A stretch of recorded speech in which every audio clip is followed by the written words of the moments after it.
Doctor, मेरी बेटी के पीरियड तो 10 से 11 साल में ही आ गए, पर हमारे टाइम पर तो पीरियड 13 से 14 साल में आते थे। क्या ये नॉर्मल है? ये इतनी जल्दी क्यों आ रहे हैं? यदि आपके मन में भी यही क्वेश्चन है तो ये वीडियो आखिर तक जरूर देखिएगा। सबसे पहला क्वेश्चन कि पीरियड का नॉर्मल एज क्या होता है। मेडिकली पीरियड्स का नॉर्मल एज रेंज होता है 9 to 15 ईयर्स के बीच में, लेकिन पहले जनरेशन में एवरेज एज होती थी 13 से 14 साल के बीच में। आजकल 10 से 12 साल में पीरियड्स आना ज्यादा कॉमन हो गया है। अब पहले तो हम समझते हैं कि पीरियड स्टार्ट कैसे होते हैं। तो पीरियड स्टार्ट होते हैं जब ब्रेन का एक पार्ट यानी हाइपोथैलेमस सिग्नल भेजता है पिट्यूटरी ग्लैंड को, जो हार्मोन रिलीज करता है एफएसएच और एलएच, और ओवरीज एक्टिव हो जाती हैं और इस पूरे प्रोसेस को हम कहते हैं प्यूबर्टी ऑनसेट। अब ये सवाल है कि ये सिग्नल्स आजकल जल्दी क्यों आ रहे हैं। तो इसके कई सारे रीजंस हैं जिन्हें हमें समझना बहुत जरूरी है। तो आइए एक एक करके सारे रीजंस को हम समझते हैं। तो इस चीज का सबसे पहला कारण है न्यूट्रिशन और वेट गेन। आजकल लाइफस्टाइल में हाई कैलोरी फूड है, जंक फूड है, शुगरी ड्रिंक्स हैं और फिजिकल एक्टिविटी बहुत ही कम हो गई है।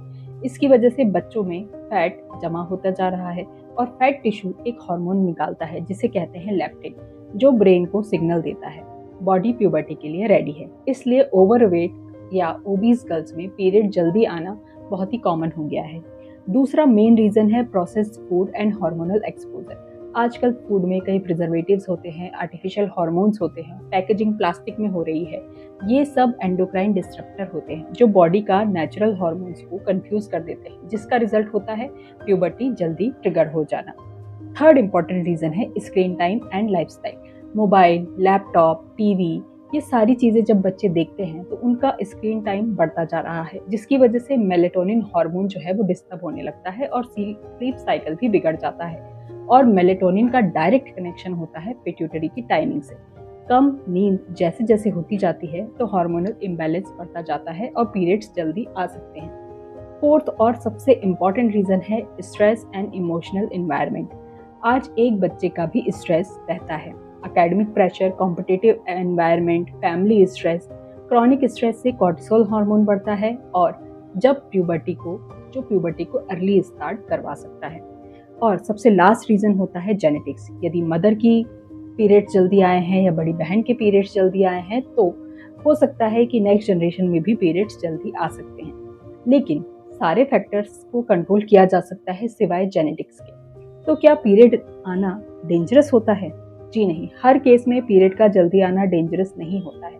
पर यदि 8 साल से पहले पीरियड्स आ रहे हैं और ब्रेस्ट का डेवलपमेंट बहुत ही फास्ट हो रहा है, हाइट का बढ़ना रुक गया है और बिहेवियरल चेंजेस भी हो रहे हैं, तो हो सकता है कि आपकी बच्ची प्रिकॉशियस प्यूबर्टी में जा रही हो।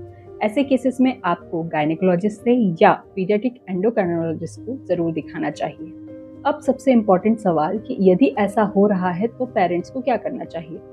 सबसे पहली बात, पैनिक मत करिए। अपनी बच्ची की डाइट में हेल्दी डाइट को प्रमोट करना है, आपको जंक फूड को कम करना है, फिजिकल एक्टिविटी को बढ़ाना है, आपको उसके साथ ओपन कम्युनिकेशन करना है, पीरियड्स को एक नॉर्मल टॉपिक की तरह लेना है और उससे उसके बारे में बातचीत करनी है। बेटी को समझाना है कि पीरियड्स नॉर्मल बॉडी का फंक्शन होता है जो कि स्टार्ट हो गया है। तो याद रखिए, आज पीरियड्स का एज चेंज हो रहा है, लेकिन अवेयरनेस और सपोर्ट के साथ जो सपोर्ट का रोल और भी इम्पोर्टेंट हो गया है। अगर आपको ये वीडियो हेल्पफुल लगा हो तो लाइक करिए, शेयर करिए और चैनल को सब्सक्राइब जरूर करिए। तब तक के लिए हेल्दी रहिए और इन्फॉर्म्ड रहिए। Thank you so much.